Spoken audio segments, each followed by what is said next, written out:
এক বুজুর্গ ছিলেন বলখের, ওনার নাম হল শাকিক বলখি রহমতুল্লাহ আলাইহি। শাকিক বলখি রহমতুল্লাহ আলাইহির কাছে একজন কিছু নসিহত কামনা করছে, কিছু উপদেশ কামনা করছে। উনি ধারাবাহিক কয়েকটি উপদেশ প্রদান করছেন, এর মধ্যে একটা উপদেশ প্রদান করছেন, তুমি যদি কাউকে তোমার প্রেমাস্পদ বানাতে চাও অথবা তুমি প্রেমাস্পদ হতে চাও, তবে আল্লাহই তোমার জন্য যথেষ্ট।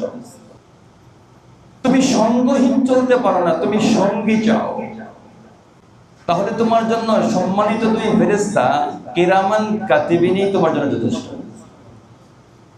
কারণ দুনিয়ার যত বন্ধু আছে আমার, একটা পর্যায়ে 1 ঘন্টা 2 ঘন্টা 4 ঘন্টা একটা সময় তো সে আমার থেকে আলাদা হবেই, কিন্তু আমি যখন অন্তর মহলেও ঢুকবো তখন কিরামান কাতিবিন আমার থেকে আলাদা হবে না। কারো বিশ্বাসটা যদি ওই পর্যায়ে থাকে যে আমি যেখানেই থাকি আমার সাথে কিন্তু আল্লাহর নজর তো আছে, ওনার পক্ষ থেকে 2 নির্ধারিত ফেরেশতা আমার সাথে আছে, যথেষ্ট। পৃথিবীর সমস্ত আইন ব্যর্থ হবে, আইনের চোখ ফাঁকি দিয়ে আমি হয়তো অপরাধ করব, কিন্তু বিশ্বাসটা আমার ওই পর্যায়ে পৌঁছলে আমি অপরাধ করতে পারবো না।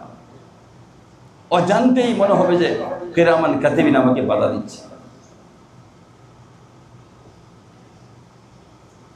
শাকিক বলখি রহমতুল্লাহ 3 নাম্বার বলছেন, তুমি যদি অন্তরঙ্গ বন্ধু কামনা করো, অন্তরঙ্গ বন্ধুর বড় অভাব।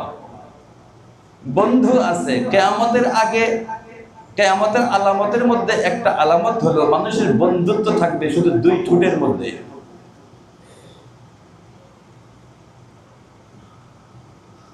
বিপদে পড়লে বোঝা যায়,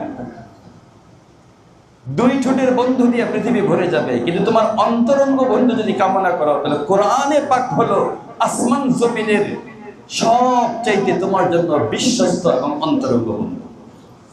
কোরআনে মাজিদ তোমার অন্তরঙ্গ বন্ধু।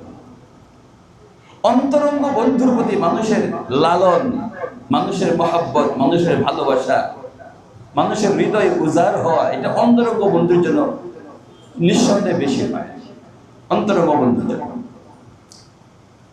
এই জন্য দেখবেন শিয়াল খুব চালাক না? শিয়াল চালাক, কুকুর বিশ্বস্ত।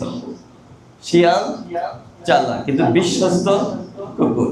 মানুষ শিয়ালকে পালন করে না, কাকে পালন করে? শাকিক বলখি রহমতুল্লাহ বলছেন, তুমি যদি কাজ খুঁজো তাহলে ইবাদতই তোমার জন্য যথেষ্ট। ধারাবাহিক আরো কয়েকটা কথা বলার পরে উনি বলছেন, এইগুলো যদি তুমি না চাও তাহলে তোমার জন্য জাহান্নাম যথেষ্ট।